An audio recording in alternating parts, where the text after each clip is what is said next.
हम जो है ये कर सकते हैं कि अंदाजे लगा सकते हैं। एक साथ इतने अपराध ने पनाह लिया तो उस वक्त जो सिचुएशन हुई होगी उसके मुताबिक उन्हें ये जगह महफूज नजर आई होगी। लेकिन ये तमाम बदकिस्मत अफराद जो है जो पनाह की तलाश में थे और कहीं भी इन्हें रास्ता नहीं मिल रहा था कि ये बाहर निकल सके। जैसा कि ये कंफर्म हो चुकी है ये बात कि बिल्डिंग के जो दाखिली और खारजी रास्ते हैं उन बेशतर रास्तों को ताला लगाया जा चुका था।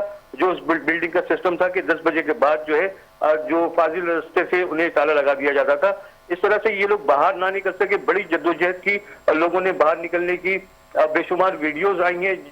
जो अफराद गुम हुए, लापता हुए, उन्हीं अफराद ने वीडियो अपने अजीजों अकारब को, अपने घर वालों को भेजी थी, जिसमें हम देख सकते हैं कि लोग जो है वो पूरी कोशिश कर रहे थे, अपनी आखिरी सांसों तक उन्होंने जद्दोजहद की और उसी बिल्डिंग के अंदर जिसे जहां मुनासिब समझ में आया उसने पनाह लेने की कोशिश की।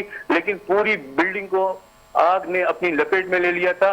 बेसमेंट से लेके जो छत तक वो आग जारी थी तमाम फ्लोर्स में। और इसके अलावा धुआं जो है उसकी वजह से ऑक्सीजन भी यकीनन नहीं मिल रहा होगा।